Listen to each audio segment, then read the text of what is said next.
Mike Haas joins us, former Oregon State, three-time All-American and also a part of the College Football Hall of Fame on 365 Sports. Mike, great to have you on. We appreciate your time. So well, I want to start with this, and it's about the conference you were a part of in the Pac-12, which, as you know, has been shredded, and they're trying to get things back together. As a former alum of the conference, what was that like watching everything unfold? Not great. You talk about a conference with all the history. Bill Walton used to always say conference of champions. You're throwing 100 years of history away, and not just in football, but in all the sports, and all the rivalries, all those things have changed. It's all different.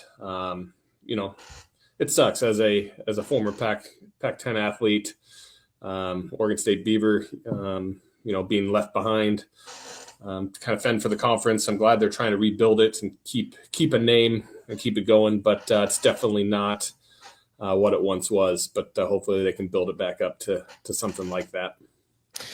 So, what do you feel like? Oregon State, to me, has this really strong football history, this great fan base that's very passionate.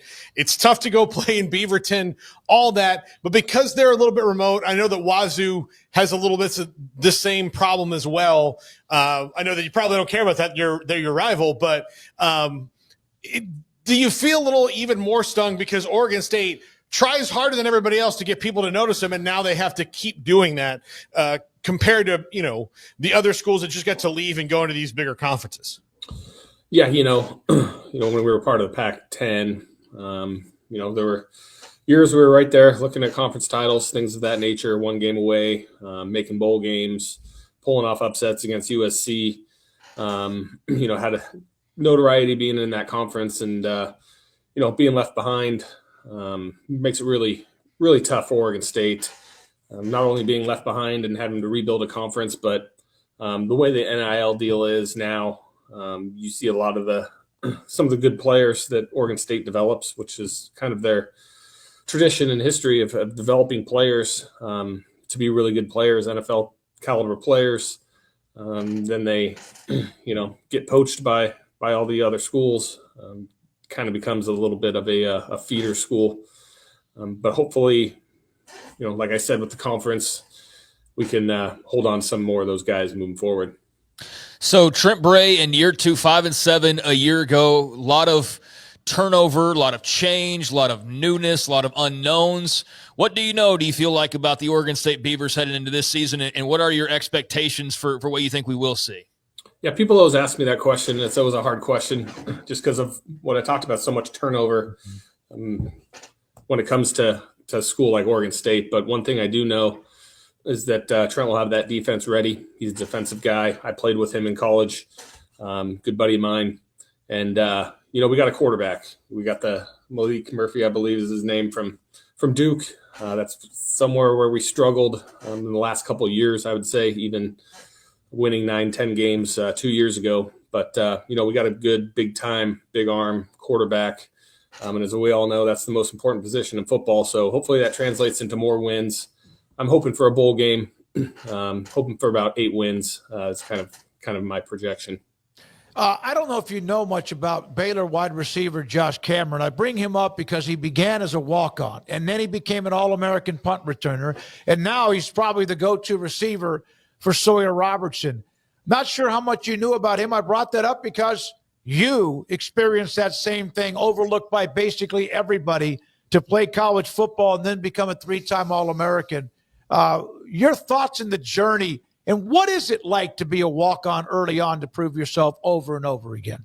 Yeah, well, congratulations to that young man. It's it's a long process as a walk-on, and I think it's even harder in today's games with all the movement of the guys coming in. They have a hole, they fill it through the NIL, so it's harder to kind of work your way up. So congratulations to him. But coming in as a walk-on is tough. Let's just be honest about it. You don't get to go to the training table. You don't get your books paid for. You don't get your school paid for. You go out there and practice. You're the last guy on the depth chart. It's an uphill battle all the way. But if you're good enough, you'll shine through eventually and prove yourself. But definitely a tough path, one that a lot of guys don't succeed with. But, I was one of the lucky ones to come out and have a good career. How much of that was the coaching style of Mike Riley? Because he was very much known as a player development guy, a player's coach. Like, I remember when he was at Nebraska and they're like, well, Mike Riley's too mellow. We got to get somebody, or Bo Pelini, like they're just different. And so what was it his coaching style that maybe allowed for a walk-on to have it a little bit better because he kind of hears everybody?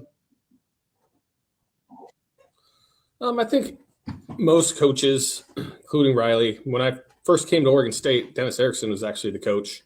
So he's the one that invited me to walk on my first year. He left for the NFL after 2 years. Riley came in. So that was a tough transition for me because I was still a walk-on at that time. I really started to build some rapport with the coaching staff. Eric Yarber, the wide receiver coach, really started to work my way to a scholarship. And then Riley comes in and it's kind of back to square one where, I'm back down on the depth chart. And luckily that fall camp, I got opportunities. We had some injuries, some guys get suspended, that type of thing. Went out there and made the plays, and the rest was history. But Coach Riley's offense is a good offense for a wide receiver, especially being the number one wide receiver. He draws up plays to get his guys the ball as much as he can. So I definitely benefited from playing in his offense, and I definitely had good quarterbacks, Derek Anderson, Matt Moore, both NFL talent guys, played around in the league for a long time. Those things help as wide receivers, right? Obviously, you need the blocking up front and everything, but being in a good offense with a good quarterback lets the receiver have a little bit more success. Was it frustrating because when Riley arrived, you had to prove yourself all over again because you already had Dennis Erickson? He's the one that wanted to give you the chance. It was really hard, really hard. I know that spring was probably the hardest time I ever had playing football. That includes the NFL. NFL's cutthroat. It's tough. You fight for your job. But to be a walk-on again after really making some progress with the previous staff, I was pretty demoralized, to be honest with you, after that spring ball. I was talking to my dad. We were out fishing. I was like, I don't know. This new coaching staff, they don't like me. I'm just, a wide receiver in the back of the line. Maybe this thing isn't for me. Maybe I focus on school. My dad was like, hey, go back down there, do your summer school stuff, work out, give it another go, see what happens, and we can look at it then. Luckily, I took that advice because that's when I really started taking off. Had a great camp, earned a scholarship after that camp, my redshirt sophomore year. Started the first game. We had a guy down, 100 yards. They moved me to the other receiver position when the X came back, our number one guy. Then had to fight and battle then, right? I had to fight the other guy that was at that Z position to get the snaps in the game. So I was splitting time, kind of, won that race, so to speak. Then had a 1,000-yard year. And then the next year I was the guy, So, it was a long process, a hard process, but, makes for a better story now. Did you have the moment when they took you off being a walk-on and they gave you a scholarship in some kind of a team meeting? Did that ever happen? Yeah, it was during a practice, actually.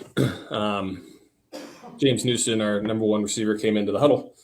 I was playing on the other side, and he's like, hey, we're going to run, I think it was like a little fly sweep or reverse or something, and if you score a touchdown here, you get a scholarship. So obviously it was already set in stone before, but, they gave me the ball, and defense kind of let me run in, and then, bunch of congratulations. It was a pretty cool moment.